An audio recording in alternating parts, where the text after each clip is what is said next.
বিধানসভায় পরিষদীয় নেতা বাঁচতে ল্যাজে গোবরে অবস্থা তৃণমূলের। শেষে কিনা সই চুরি, শিক্ষা, স্বাস্থ্য, কয়লা, বালি, গরুর রেশন সবেতেই চুরির মাস্টার ডিগ্রি করে বসেছে তৃণমূল। এবার কিনা সতীর্থ বিধায়কদের সই চুরি, আর এখানেই সামনে আসছে অনেকগুলো প্রশ্ন। তবে কি তৃণমূলের পরিষদীয় দলকেই মানতে চাইছিলেন না দলের বড় অংশের বিধায়ক? সেই কারণেই কি রেজলিউশনে ভুয়ো সই করে চালিয়ে দেওয়ার অপচেষ্টা? তৃণমূল জমানায় অনেকেই মনে করিয়ে দেন দলনেত্রীর বক্তব্যই ছিল শিরোধার্য। দলে নাকি তার কথার অমত করার জো ছিল না, বিপরীত অবস্থানে গেলেই নাকি নাম্বার কমিয়ে দিতেন দলনেত্রী। তাই নেত্রীর রোষে পড়ার ভয়ে এতদিন স্তবকতা চালিয়ে গেলেন বহু তৃণমূল নেতা। কিন্তু এখন সময় পাল্টেছে, তাই হয়তো সুযোগ পেয়ে গলার ঘণ্টা বাঁধার কাজ করে দেখাতে সমর্থ হয়েছেন সন্দীপন, ঋতব্রতরা। এমনকি 3 তৃণমূল বিধায়ক পরিষ্কার করে দিয়েছেন সই তাঁদের নয়। তো মিটিংয়ে গেলে সই করতে করেছিলাম। আমি একটা সই মমতাদির বাড়িতে করেছিলাম, সেই সইটা আমি করেছিলাম, কিন্তু যে সইটা সিআইডি আমার কাছে নিয়ে এসেছিল সেই সইটা আমার নয়। অফিসিয়াল লিডার বানাতে আমাদের শোভদেব চারের দিকে কোনো আপত্তি ছিল না।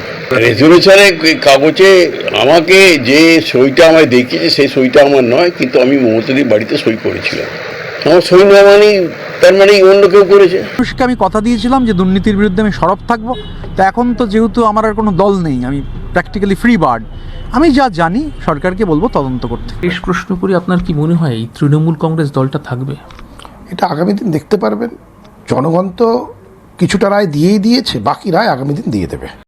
শুনলেন তো তৃণমূল বিধায়ক অরূপ রায় কি বলছেন। তিনি সই করেননি, তার মানে পরিষ্কার তার সই অন্য কেউ করেছে। সুতরাং এইসব বক্তব্য থেকে স্পষ্ট সই জাল হয়েছে। তবে কার অঙ্গুলি হেলনায় হলো সই জাল? অভিষেক তো সোমবার হাজিরা এড়িয়ে গিয়েছেন, তবে থেমে থাকেনি সিআইডি। ফের তাকে সামনের সোমবার তলব করা হয়েছে ভবানী ভবনে। পরবর্তী সোমবার অভিষেক হাজিরা দিলে হয়তো স্পষ্ট হবে কার নির্দেশে সই জাল হয়েছে। তবে এই ঘটনাকে কেন্দ্র করে দ্রোহের আগুনে জ্বলে পুড়ে ছারখার অবস্থা তৃণমূলের। রবিবার মমতার বাড়ির বৈঠকে 80 জন বিধায়কের মধ্যে 20 জন বিধায়ক উপস্থিত ছিলেন না, যার জেরে বৈঠকই বাতিল করতে হয়। তাহলে কি তৃণমূলের শুরু মুশওয়াল পর্ব, যার সূচনা করলেন ঋতব্রত, সন্দীপন? তাদের দেখানো পথেই হাঁটবেন তৃণমূলের অন্যান্য বিধায়করাও।